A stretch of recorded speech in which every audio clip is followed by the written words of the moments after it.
2442ක් ගියපුවාම ලැබෙන වෙසක් පුර 15ක් පොහොය දවසේදී මුළු ලංකාව පුරාම වැඩ සිටින සියලුම සර්වක්ඛ ධාතුන් වහන්සේලා අසදෘශ වූයේ අනුරාධපුර සුද්ධ නගරයේ පිහිටලා තිබෙන රුවන්වැලි මහා සෑයේ ගර්භය තුලට වැඩම කරනවා.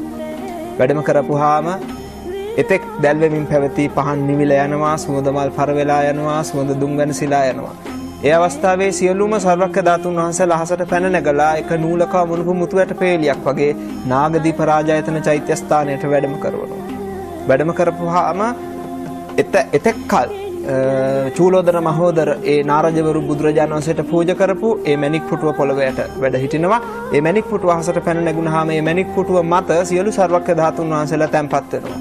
සියලුම සර්වක්ඛ ධාතුන් වහන්සේලා සහිත මේ මණික් පුටුව දිව්‍ය නාගයන්ගේ මහත් වූ පුද සත්කාර විඳිමින් සියලුම බෝධිසත්වරුන්ගේ අපරාජිත ආසනයේ පිහිටන සුද්ධ භූමිය වන බුද්ධගයා මහා බෝධි මූලයට වැඩම කරනවා. ඒ අවස්ථාවේදී එතෙක් පොළොවට තැන්පත් වෙලා තිබිච්ච තුදු ශ්‍රියං උසති වජිරාසනය සියලුම බෝධිසත්වරුන් ලෞතර සම්මා සම්බෝධියට පැමිණෙනේ ශුද්ධ වූ ස්ථානයේ පිහිටනේ වජිරාසනය පොළොව පලාගෙන පැන නැගුණාම සියලුම සර්වක්ඛ ධාතුන් වහන්සේලා මත තැන්පත් වෙනවා.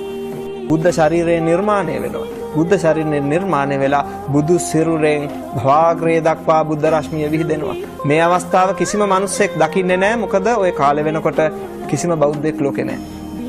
ඊට පස්සේ මොකද වෙන්නේ?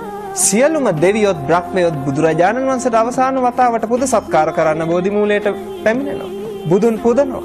අනන්ත බුදු ගුණ ගයමින් බුදුරජාණන් වහන්සේට ස්තුති ගායනා කරමින් බුද්ධ වන්දනාව වේදෙනවා. ඒ අවස්ථාවේදී දෙවියොත් බ්‍රහ්මයොත් බුදුන් වැඳ අවසන් වුණාම බුදු සිරුරට ගිනි දැල් ඇවිලිලා දෙහ ආදාහන වෙලා අලුවත් දැලිවත් ඉතිරි වෙන්නේ කිසිම ධාතුන් වහන්සේ නමක් ඉතිරි වෙන්නේ නැහැ අබෑටයක් තරම්වත්. ජය ශ්‍රී මහා බෝධි අතුරුදහන් වෙනවා. බුදුරජාණන් වහන්සේ වෙනුවෙන් හදලා තියෙන සියලුම ප්‍රතිමා වහන්සේලා අතුරුදහන් වෙලා යනවා.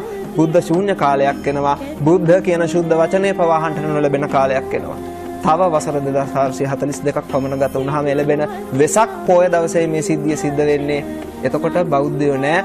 අන්න ඒකෙන් මතක තබාගත යුතු දෙයක් තියෙනවා. මේ පිම්බිමේ මේ ශාසනය තව වසර 2000 ගණනක් පවතින බව.